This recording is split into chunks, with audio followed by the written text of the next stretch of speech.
Innovating Education Learning World in association with WISE, an initiative of Qatar Foundation. This week on Learning World, we talk about peace. We head to the US, Switzerland and the Balkans to see some creative ways of promoting harmony and cooperation. Now, we all know that teenage girls just love to chat about boys, shopping and makeup.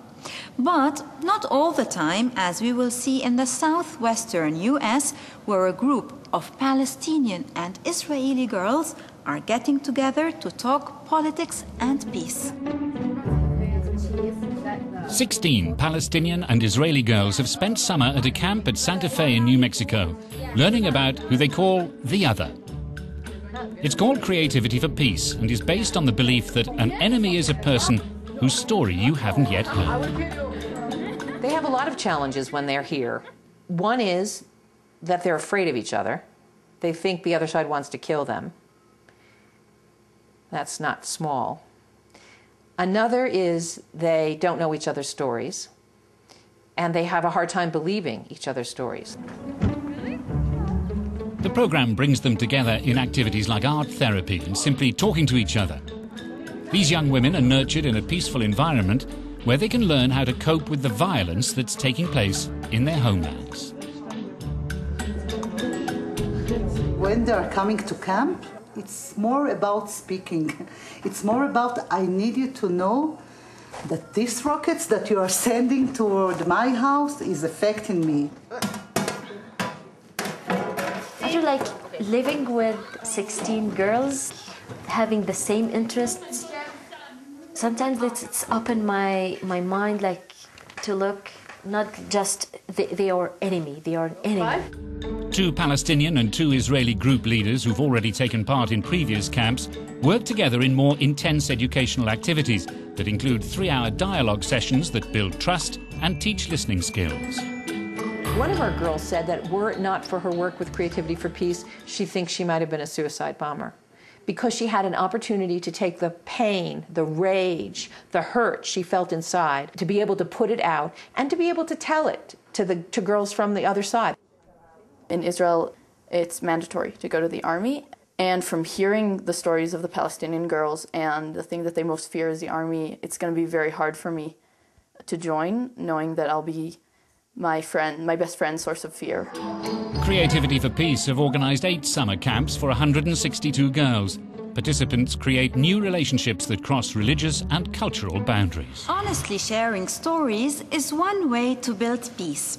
And another is through training, a theme we explore with Trisha Reedy from UNITAR, the UN agency that trains peacemakers. So what does training peacemakers exactly mean? Training peacemakers means strengthening the capacity of officials and representatives in transforming the process of dealing with a conflict from a competitive win-lose approach where parties seek to impose or force their solutions in a conflict to instead a process of win-win or mutual benefit. What this process does is create space to understand what are the needs, the concerns of the different parties, and once we understand that, what solutions can we create to help come up with better, more appropriate possibilities for peace. Conflicts come from the heart. They're deep inside people. Can we really learn peace? Well, I would rather say that it is peace that is deeply rooted inside people. We can unlearn these things that actually lead to conflict, such as discrimination, such as exclusion, such as believing that one group is superior to another or attempts to dominate another. So what we look at with participants in the UNITAR training is how can we change and improve attitudes, behaviors, policies, and institutions so that people feel included, so that voices are heard, so that identity and cultures and the dignity of every human being is respected. What's the role of things like body language or local culture in creating dialogue? Words are very important. At the same time, most of the messages we're sending come through our body language, whether we're aware or not. For example, from my own culture, if I'm not feeling comfortable, if I'm feeling defensive, I may go like this. It could be cold in the room, but if I'm going like this, it probably means I'm not comfortable, I'm not open to what's happening, and I am not hearing what the other party is saying. Eye contact is another very important issue in cultural negotiations. For example, in my culture, to show I am listening, I respect you, I want to understand, I look directly in your eyes. In many cultures, that is the worst thing you can do, especially between women and men or youth and elders. It is a sign of disrespect to look directly in the eyes. So what we do in the UNITAR training is talk with participants and say, any effort you make to understand the culture of the people you're negotiating with can only help the process of understanding and conflict resolution. Thank you, Trisha Reedy. In the past few decades, the Balkans have seen hatred boil over into conflict, much of it fueled by prejudice and propaganda. So, how can young people move on and live happily together? We went to Lake Prespa, the meeting point of Albania, former Yugoslav Republic of Macedonia, and Greece to find out. Prespa is one of the most beautiful parts of the Balkans with its own well-preserved ecosystem. But below the idyllic surface is a painful history. The birds and the fish are free to go where they like in and around the huge Prespa lake, but the fishermen and travellers have to respect the national borders separating three countries at loggerheads: Greece, Albania, and the former Yugoslav Republic of Macedonia.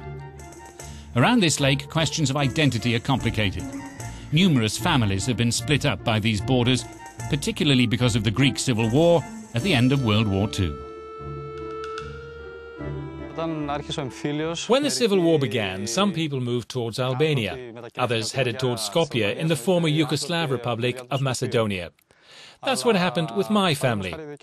It began with my great-great-grandfather, who went to Albania, while his brother stayed in Greece. So we are considered Albanian, while my uncle's side of the family is considered Greek.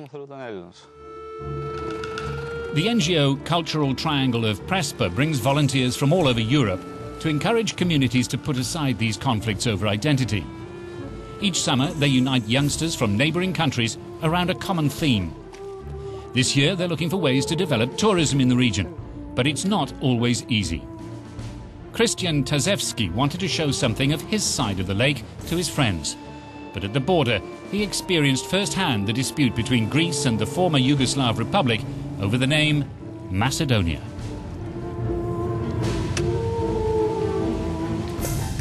I had the idea to show something, or to present the other part of Prespa, our part of Prespa, to the participants with some material containing information about the villages, the tourism, and also recepts a map which was confiscated or which was not allowed to bring to Greece because it contained the name Macedonia, just Macedonia, on the paper. Gabriela Scheiner has been at the heart of this reconciliation among the youth of the region. 20 years ago, she left Austria and settled in the area to encourage youngsters to mix, mingle, and put their tensions behind them. There are a lot of stereotypes in the region, like it's everywhere in whole Europe, and they need to discuss it. They have to fight even at sometimes. We have issues during youth actions. We have issues during youth meetings.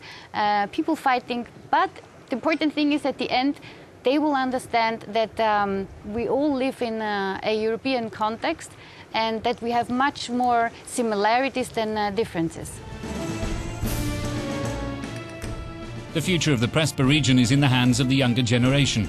It's hoped the lake could become a place of exchange instead of division, a place where everyone can move, wherever they like.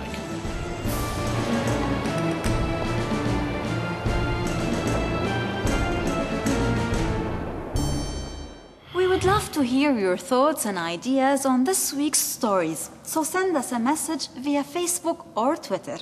And for now, that's all from Learning World. Learning World in association with WISE, an initiative of Qatar Foundation.